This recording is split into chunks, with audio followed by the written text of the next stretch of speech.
সাম্প্রতিক সময়ে ভারতীয় দল এএফসি এশিয়ান কোয়ালিফায়ার ম্যাচে হংকংয়ের সঙ্গে মুখোমুখি হয়েছিল। সেখানে নিরাশ একদম, মানে ভারতের আর পরাজয় কত দেখবে, সমর্থকেরাও প্রায় নিরাশার মধ্যে একদম চলে গেছে। ঠিক কী কারণে, কেন উন্নতি হচ্ছে না ভারতীয় ফুটবলে? মানালাওর একটা চেয়ারও নরণচরণ হচ্ছে, যে কোনো সময় তিনি তার পদ থেকে পদত্যাগ করতে পারেন। এই নিয়ে এখনও এরপরও রয়ে গেছে, ইমিডিয়েট বের করে দেওয়া উচিত।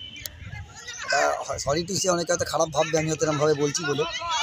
দেখো 2018-তে আমরা যখন খেলছি তখন বিশ্বাস করবে না যে ওয়ার্ল্ড কাপ কোয়ালিফাই করেছে এখন উজবেকিস্তান করেছে, জর্ডান করেছে।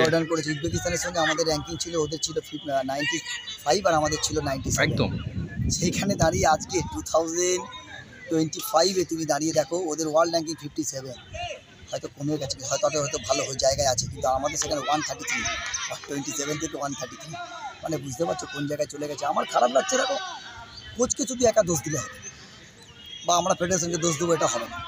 যে প্লেয়াররা খেলছে তাদের কোনো দায়বদ্ধতা নেই? তারা যে জার্সিটা পরে ইন্ডিয়ান টিমের খেলছে তাদের কি দায়বদ্ধতা নেই কোনো মাঠের মধ্যে? এবার বুঝতে হবে কোন প্লেয়ারটাকে কখন খেলতে হবে, কোন প্লেয়ারটাকে কখন অবসর নিতে হবে, এগুলো বুঝতে হবে।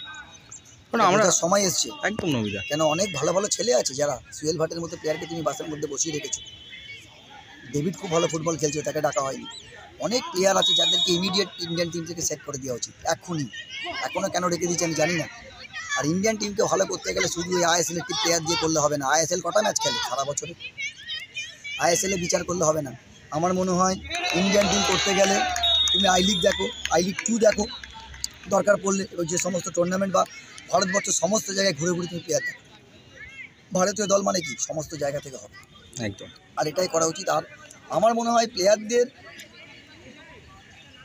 নিজের নামের প্রতি সুবিচার করা উচিত। যখন ভারতীয় দলের জার্সিটা পড়ছে তখন তার বোঝা উচিত। দেখো আমি হেভি খেলেছি, খেলে হেরে গেছে সব বললে হবে না। ইন্ডিয়ান ভালো ফল করতে গেলে ভাই ফুল টিমকে খেলতে হবে, আর প্লেয়ার সিলেকশন কিন্তু ভালো করে করতে হবে।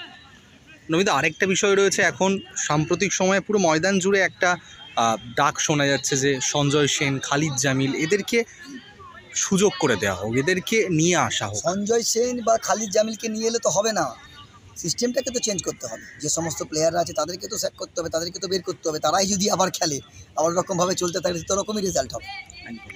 ওরকম করে তো করলে হবে না। পরিকাঠামো ঠিক করতে হবে, তোমাকে গ্রাসরুট লেভেল থেকে ঠিক করতে হবে। তুমি নিজে দেখাও না কটা একাডেমি, ভালো ভালো একাডেমি আছে, কয়েকটা আছে। ব্যাঙ্গালোরে চলে যাও, পাঞ্জাবে চলে যাও, কয়েকটা পাবে। তুমি আমাকে ওয়েস্ট বেঙ্গলে দেখাও তো। আমাদের ওয়েস্ট বেঙ্গল যে ফুটবল নিয়ে এত মাতামাতি আমরা করি, কটা ভালো মাপের একাডেমি আছে যেখানে ভালো ছেলে প্র্যাকটিস করছে, উঠছে। তুমি 3টে ক্লাবে চলে যাও, ইস্ট বেঙ্গল, মোহনবাগান, মোহামেডান, 3টে ক্লাবে তুমি দেখো তো একদম জুনিয়র স্তর থেকে কীরমভাবে আছে। তাদের মাঠ দেখে যাও, একটা মাঠে এক গাদা ছেলে প্র্যাকটিস করছে, কোনো সিস্টেম নেই সেখানে। আর আমাদের এখানে প্রত্যেক 6 মাস অন্তর, 5 মাস অন্তর লাইসেন্স পর লাইসেন্স পেয়ে পাস করে যাচ্ছে। তাদেরকে কোনো ভালোভাবে কাজে লাগানো হচ্ছে না। লাইসেন্স ওদেরকে যে দেওয়া হোক যারা রিয়েল ফুটবলটা খেলেছে, তাদের জন্য লাইসেন্সটা করা হোক। তাদেরকে ফেল করানোটা বড় জিনিস নয়, তাদেরকে পাস করাও। তারা ফুটবলটা খেলেছে, তারা জানে। পড়াশোনা করেই পাস করিয়ে দিলে কোচ হয়ে যাবে না, প্র্যাকটিক্যালটা করতে হবে।